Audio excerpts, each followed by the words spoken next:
It's October 30th, 1974. 60,000 people fill the 20th of May Stadium in Kinshasa. 50 million more watch at home all over the globe. Rumble in the Jungle was a historic night, and one that can show us how to crack the discipline problem. Wearing red shorts was George Foreman, the heavyweight champion with a 40-0 record. A man who looked unstoppable, with the result seeming certain before the bell even rang. In the other corner, wearing white shorts, was a man who didn't box for 3 years before coming back. A man who lost his belt fighting for what he believed in, and a man who very few believed in anymore. With a record of 44-2, the greatest boxer of all time, Muhammad Ali. For weeks leading up to this fight, he had been scrutinized by the media. Most had lost faith in him, and at times even his own team. When you get out here, if you're afraid, just smile. Just act like you're happy. I'm not gonna win the fight if I went out thinking like you. With the weight of the world on his shoulders, Ali more than delivered. He showed why he was the best. He outsmarted Foreman for 8 rounds, before delivering one of the most shocking knockouts of all time, cementing his status as the undisputed great.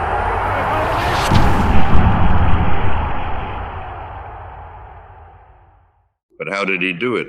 Luck, motivation, unshakable self-confidence, all helped, but one remains above all others. A force so powerful that it can be observed all around you all the time.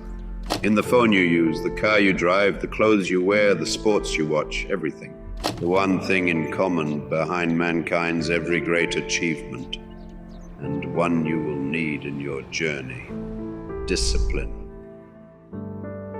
As Abe Lincoln once described, discipline is choosing between what you want now and what you want most. Ali himself has been quoted multiple times, saying that he hated to train, yet he still did it. And sure, you can make the argument that he had everything optimized around him. You can say he had the best trainers, the best gyms, a ton of money to be made, a belt to win, etc. Yet many fighters before and after him have had the same things and fell under pressure. Before we get to the main thing, you might have heard of all the different factors required to be disciplined. You've heard that you need to break down your goal, to prioritize the tasks, to set a strict schedule, to fix your environment. All factors we will touch on in another video. But for now, you must know that at the foundation of disciplined efforts lies a force very few tend to touch on. One that is not only good to have, but necessary for all other gears to synchronize. When missing, you'll often be questioning yourself on why to go through all this trouble, wishing your path could be a bit easier. You'll find yourself prey to your own weakness. It will seem as if an anchor is sinking you down, and no matter how fast you try to swim, something more powerful still brings you down. Let me be the one to tell you this now. Nothing is wrong with you. You're not broken. You're simply missing a why. While much can and should be optimized, none of it matters if you're lost. After all, he who has a why to live for can bear with almost any how, and he who doesn't will not be able to bear any. A man with everything optimized but no sense of purpose will soon find himself slacking off, accepting any excuse possible, succumbing to the voice that wants the worst for him. But a man with purpose, completely different story. This is a man who will always find a way to get things done, no matter the obstacle. A man who will look at a seemingly immovable wall of obstacles and begin removing one brick at a time. A man who will still feel pain, overwhelm, and anxiety. Yet a man who will move forward regardless, a superior man. Combine this higher purpose with the optimization of your efforts, and you've entered a league of your own.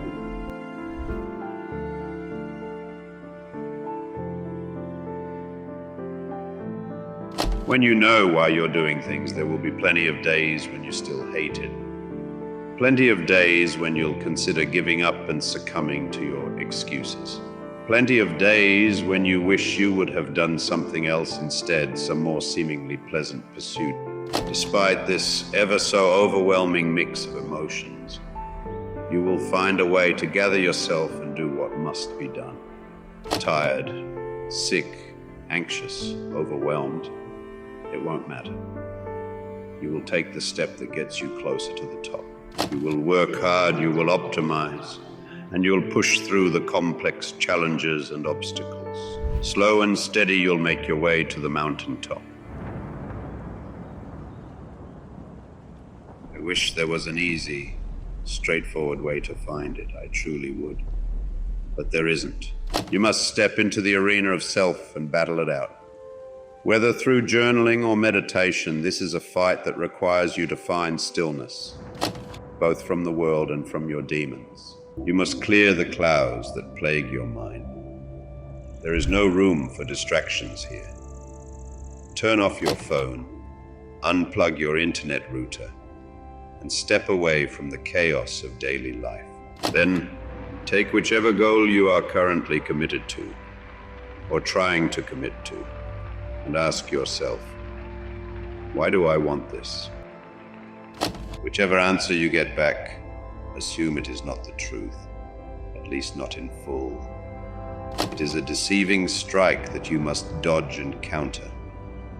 In the ring, you would throw a slip hook. Here, you will fire back another question. Ask yourself why you want whatever answer you got back. Then keep repeating. With each question you fire, prepare yourself to not only receive a more difficult strike to answer, but also to go into uncomfortable truths about yourself. You'll likely find some answers are almost too much to share, even if the only person who hears them is yourself. Push past it and remain truthful. The strength of your foundation relies on it. Remain in the ring long enough, and you'll get to the real reason why you are after this goal. It may not happen right away. You might have to step into the ring many times before you come victorious. However, you'll eventually win. In doing so, you'll have discovered a fire that cannot be put out, no matter how much the world seems to try. You'll have something stronger than motivation, something that may vary in strength, but that is always there. Always. You'll have found your purpose. The man who loves walking will walk further than the man who loves the destination. You love the journey. Man, when you love the journey, the goals just happen. The why is crucial, but not enough. What every successful person quickly realizes is that after you conquer the mountain, the emptiness inside remains. You'll look ahead and realize how many more mountains you still want to climb. If you're wise enough, you'll realize that they never end. Looking at such a journey, you must learn to enjoy it, or bear a life of constant suffering. You must feel the almost suffocating pain of the last rep of your set, of battling a creative block, of the mundane, repetitive daily work, and you must find your purpose, take a higher perspective and make it click in your mind. These seemingly menial tasks are what lead to the great results you desperately crave. They are water to the seed of the dream you planted. And similar to a seed, you wouldn't unbury it every day to see its progress. Not at all. You would keep watering, keep taking care of it, until one day, the sprout forces its way out of the dirt. With your goal, a why behind it, and the ability to enjoy your daily suffering towards it, you will have a solid base to build upon. However, don't fool yourself. This is only the beginning, and the truly difficult part is yet to come. And yes, it will come. When things feel difficult, when all hope seems gone, when it's round 11 and the fight seems lost, remember, this is what is supposed to happen. Expect the worst outcome and liberate yourself from the fear of it. Feel it deeply, and then do what you must. Pick up your gloves and face the last round of the fight. It's not over until you say it's over. Now, as with every foundation, its purpose is to be built upon. Abandon it here, and you'll be another building in a town that went bankrupt, full of unrealized potential. Every step you take will be another stone added towards the completion of your never-ending masterpiece, your Sagrada Familia. There are many elements to cover, much more than we can afford to do for now. However, we'll be releasing a free discipline training inside our Discord on the 20th of November. Until then, find your why. At the very least, try. If you want to be committed, you must know what makes this pursuit so much more worth it than all the others. If you don't, at the first sign of temptation, you can be sure you'll fail. Until the next video, farewell.